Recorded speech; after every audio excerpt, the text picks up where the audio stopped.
We're coming to you from the Radford Studio Center lot in Studio City, right over the hill from Hollywood. This is the place where dreams are made, legends are born. Hello and welcome to The Lot. I'm Suzanne Marquez. Super Bowl 57 is here, and the excitement surrounding this year's halftime show is unmatched. And we owe all of that to Rihanna. She's making her return to live music on the stage for the first time in nearly 7 years. And she can take inspiration from the ladies who came before. Here's a look at the female halftime performers from the last decade. Question, tell me what you think about. Let's take a look back to 2013 when Queen Bee performed at the Superdome in New Orleans. Having her on stage was such an incredible sight to see. The stage was a silhouette of her face because she knew we needed more Beyonce. The crowd, and let's be real here, people at home, all lit up with joy when Beyonce brought out the rest of Destiny's Child, giving us a little reunion that we didn't even know we needed. They sang and danced to Bootylicious and Independent Women. But that was not all. Kelly and Nichelle joined Beyonce to sing and dance to Single Ladies. I think we all wanted to put a ring on it after that. At the end of her performance, we were all left wondering, was this even the Super Bowl or was this a Beyonce concert? I think we all know the answer to that. 2 years later, Katy Perry took us into her whimsical world. She started her performance on top of a lion singing Roar. Talk about making an entrance. Her costume designs had everyone talking, starting with the flame suit while her dancers were dressed like chess pieces. Then changing to a summer look because when you are the California girl, why not? Her dancers all fitted the theme by dressing up in surfboards, palm trees, and beach balls. But we all remember the real star of the show, Left Shark. Viewers were talking about this moment for months. Moving right along to 2017, when Lady Gaga made her debut at the 51st Super Bowl halftime show. As you may remember, she started her number on top of the stadium while singing a remix to God Bless America and This Land Is Your Land. Right after jumping straight down to the stage, she begins her unforgettable performance, which also became a meme. SpongeBob, anyone? A medley of all of her hits, from Poker Face all the way to Bad Romance. She sure knew how to keep the crowd alive. Her choreography, vocals, costume design, they all had everyone converting into a little monster. Now to a 2020 performance that made history. Jennifer Lopez and Shakira created a Latin uproar with this halftime show. From beginning to end, these two megastars were tearing the stage down. Shakira started off the show with a medley of her hits that included She-Wolf and Hips Don't Lie. But not without bringing out global superstar Bad Bunny, both singing Cardi B's I Like It. Then halfway in, Miss J-Lo came in with her Jenny from the Block hit on a stripper pole. But that wasn't the last time we were going to see that pole. She also would go on to use it later on for her hit song Waiting for Tonight. But the set wouldn't be complete without superstar J Balvin, making the Latino gang proud. Yeah, I can see why people thought these two powerhouses shut down the world after their show. It's been confirmed Rihanna's set list runs 13 minutes long, so cramming in all the hits will not be easy. Her career spans 8 albums over 17 years. So The Lot took to the streets to see what fans want to hear.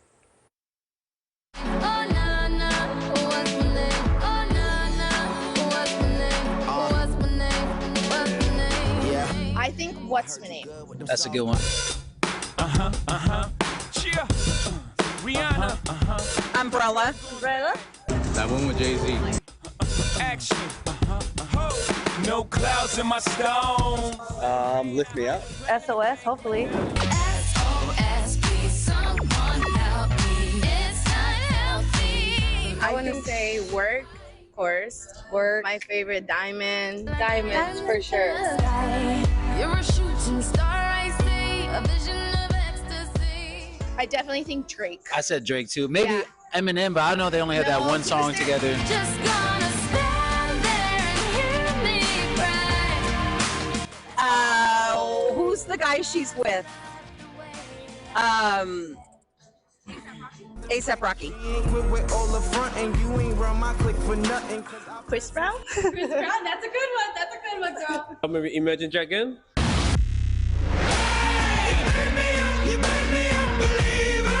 Rihanna will bring out Beyonce during her halftime. Cardi B. We love Cardi B. Yeah. Doja Cat. Well, obviously it's gonna be Lizzo. It's about damn time. All the big girls season. I hopefully think she's gonna bring A$AP Ferg. What about her baby daddy? Yeah. A$AP Rocky. Oh my gosh. I'm ready for it. Come let me show you. You want to groove? I'ma show you how to move. Come, Mr. DJ.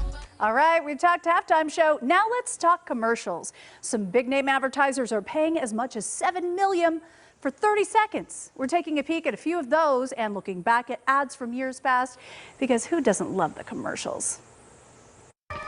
Top Gun Maverick star Miles Teller and wife Kelly Teller put on a dance show to advertise Bud Light. Not only is Miles an Eagles fan, but Budweiser is going to award beer to the city who becomes Super Bowl champs.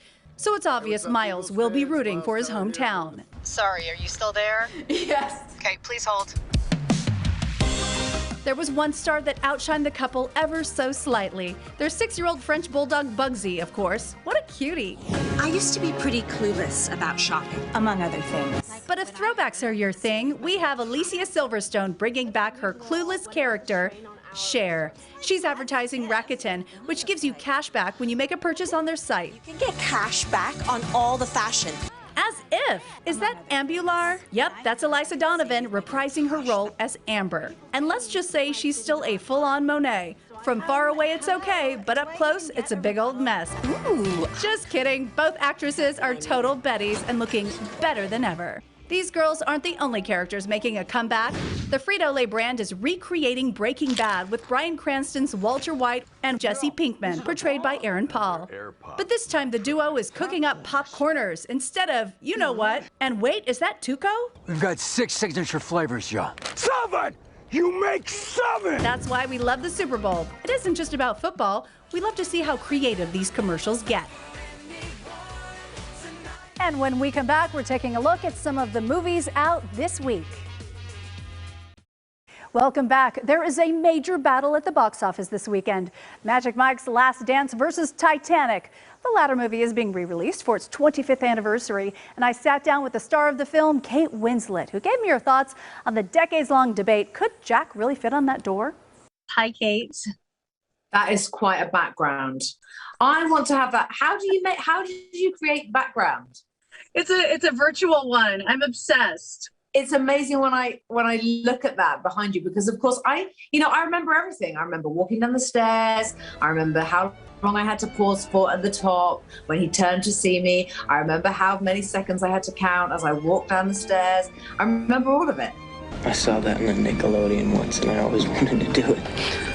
You know, Jim Cameron, he has this remarkable ability to create strong female roles. But the point is not just that he is able to do that, but that he's actually been doing it for years. And so now that I know him as well as I now do, 27 years later, because for us, you see, it's 27 years since Titanic, because that's how long ago it was that we were actually making the film. You know, he believes so much in how powerful women can be, and how when you stick a strong woman at the center of a story, people are interested to know what's going to happen to her and what she has to say. They certainly were a waste of money. The difference between Cal's taste in art and mine is that I have some. They're fascinating. What's the artist's name? Something Picasso? Something Picasso. He won't amount to a thing. He was very ahead of his time. You know, these are things now that we're talking about with great passion, and we're so excited. You know, the industry's changed so much. There are lots more roles for women. A younger generation of girls know how to stand up for themselves now in ways that they didn't, you know, even 5 years ago. You know, it's completely different. But Jim Cameron, a man, a male filmmaker, is part of the creation of strong central female roles. And I got to play Rose in this film, and here I am. I still get to talk about it. It's, you know, it's a huge privilege. You know, I feel very, very fortunate. So why are people so obsessed about you and Jack fitting on the door? Jim Cameron even did a scientific test to prove he was correct, and you were correct. I think that they're obsessed for just a very obvious reason. It just looked like there was more space. And, you know, if he had gotten on the door, then the film wouldn't be what the film is, and he wouldn't have died in the freezing cold water, and he wouldn't have given his life for her to be able to live hers. And that's the thing that, of course, crushes people so much. And, you know, I think people just want us to go back and have him live and not die. The boats are coming back for us, Rose. Hold on just a little bit longer. One of the best movies out there. Channing Tatum teams up with Salma Hayek for the final chapter in the Magic Mike series. Entertainment Tonight's Nichelle Turner spoke with the stars and joins us now with the story. Nichelle.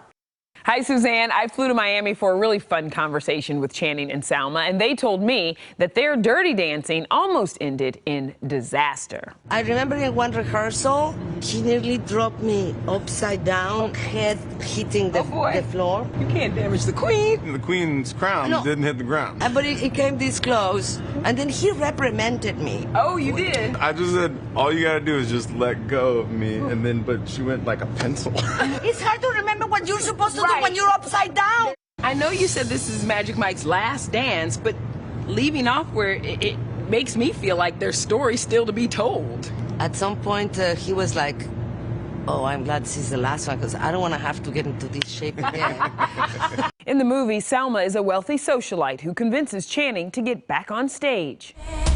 At the beginning, when you and Salma met and she said, you know, she'll pay you for your services for a month, I kind of got a little bit of a reverse Pretty Woman vibe. Did you feel that? I was like, what if we did like a reverse Pretty Woman situation, and it's more fun that way. Without further ado, I give you the visionary artist, Magic Mike. So I've had to play a stripper in other movies in the past, so it was nice for me to now just sit and enjoy and eat, because I didn't have to take my clothes off. Are we going to see the fellas? Can we see any OG folks? there are little Easter eggs. There's little fun ones, but I think this is a fully new experience, personally. Thanks, Nichelle. So are you looking for something romantic to watch on Valentine's Day? At Midnight is a new rom-com on Paramount Plus starring Diego Boneta.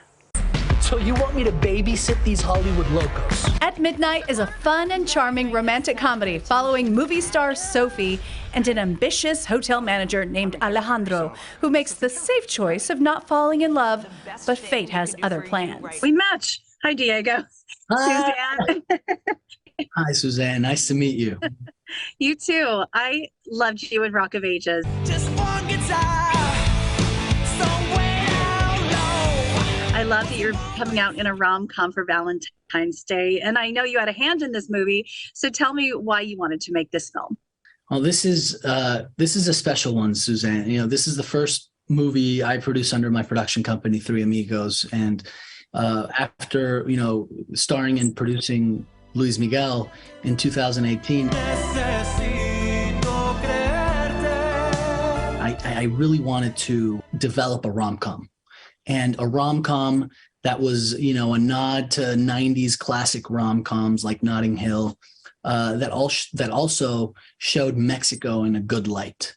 Because, the cities play such an important part in these rom-coms. They're almost like characters, right? Like, and you've seen New York, you've seen LA, you've seen London, you've seen Rome, you've seen Paris, but you haven't seen Mexico. Hey. Hey.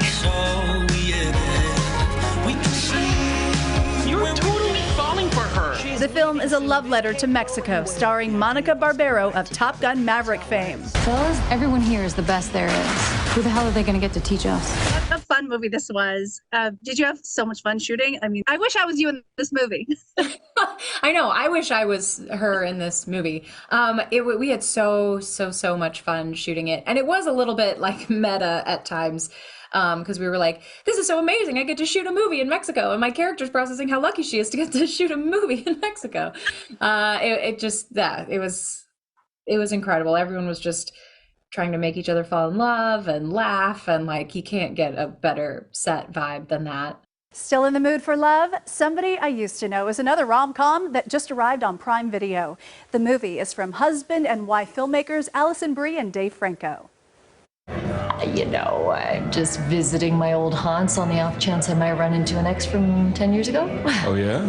How many have you run into so far? An old romance is rekindled in Somebody I Used to Know. We follow my character, Allie, who is a bit of a workaholic, back to her hometown where she runs into an ex-boyfriend played by Jay Ellis. They have immediate chemistry, but then she finds out that he's getting married that weekend to Kiersey Clemens' character, Cassidy, and she decides to stay and shake things up a little bit. You're not gonna pull some Julia Roberts, my best friend's wedding type, are you?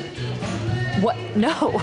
The movie is the latest collaboration between Alison Brie and her husband, director Dave Franco. It's just nice to have that support system with me every step of the way where, you know, directing is insane. And there are moments where I get in my own head and I start spinning out. And so it's invaluable to have her there with me to remind me that things are going well and just to be a shoulder to lean on. Dave really created this environment where we all felt safe and supported, and we've been saying that it felt like an actual wedding celebration weekend. As Dave talked about it, and I could hear how important it was to him, like, it was just so great to see that it actually happened once we got to set. Would you rather be scared? Because we have the movie for you.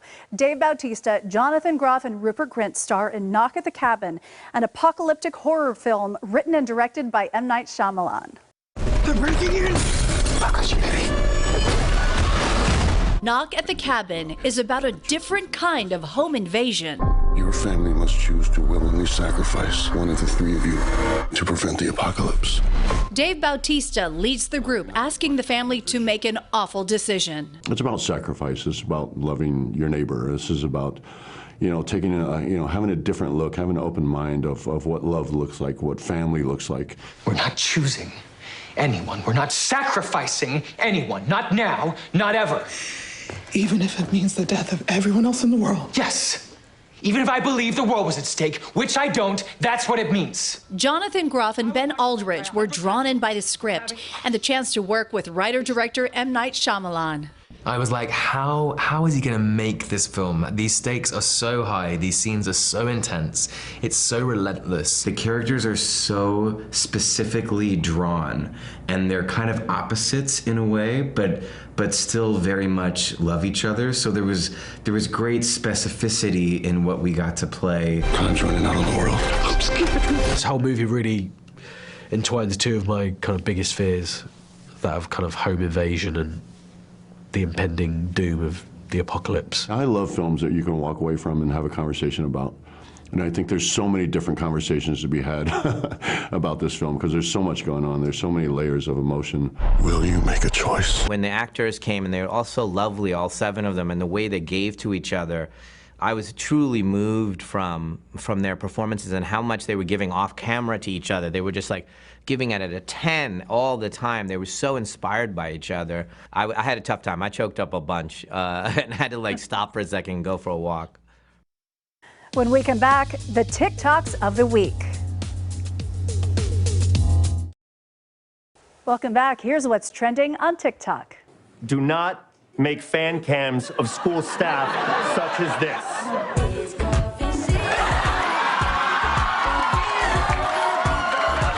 Well, why shouldn't we? Pedro Pascal recently hosted SNL and sure had fun calling out fans on the viral fan edits that have been flooding TikTok since the premiere of his hit show, The Last of Us. He portrays father-like roles in both the HBO series and his wildly popular show, The Mandalorian, on Disney+. And users have given him the nicknames Daddy and Zaddy, and Pascal is here for it. Bye, Daddy. Bye, babies. The edits of the Chilean actor have garnered more than 2.4 billion views on the app.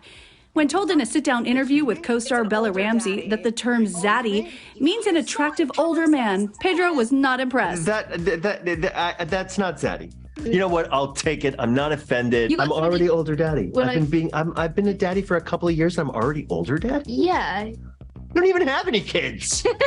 We're all your kids. Yeah, it's true. You're all my. That's how I got old so fast. We disagree, and so does Hollywood. Not only will we continue to catch Pedro on Sundays, The Mandalorian returns to stream in March.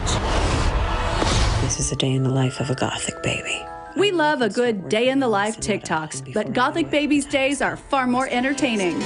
Rebby Hardy, a former professional wrestler and married to former WWE wrestler Matt Hardy, is showing off her youngest child's lifestyle, and she could really portray a young Wednesday Addams. Rebby has shown off daughter Evermore's Victorian Gothic nursery that could be right out of a Tim Burton movie. Users have taken a liking to her Gothic Baby series, racking up more than 40 million likes, but not everyone is too fond of it. I mean, I'm just going to put it out there. It's giving me satanic vibes. It's toxic. I don't like it. The British talk show Loose Women criticized the toddler's TikToks, but Gothic Baby and Mom clapped back.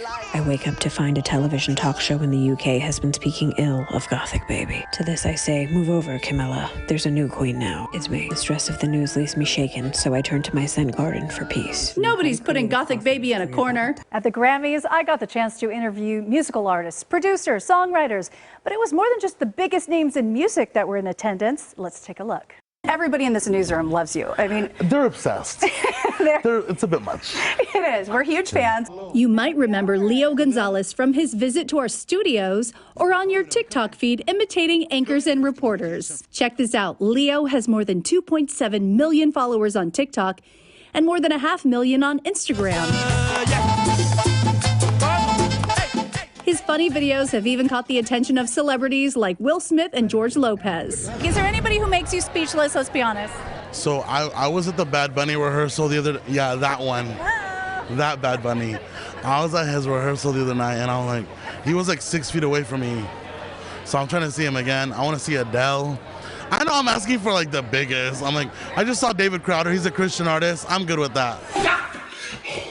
I swear to gosh, God is working today. King Bo has been creating videos and content for social media since the Vine years. What? You may have seen his comedy skits on TikTok or YouTube. He dresses up as a mom and dad, basically making fun of us parents. So are you going to be making content here? Yes, but not the kind I regular make. I'll probably get kicked out if I put on a wig and started screaming and acting a fool. They'll probably think I was possessed or something. But yeah, I'm gonna make content here. I've been taking a lot of pictures and videos. I'm very blessed and excited to be here. This is crazy. My girl Kira looks stunning in her black dress. And let's talk about those black sunglasses. So chic. I could go on and on about them. And have you heard her song Mood Ring? Mood ring colored eyes. Mood Ring is the first single of my last project. It's sweet. It's sort of a poem talking about somebody's eyes as a mood ring and how it can kind of reflect back memories of a love story. Like when they're blue.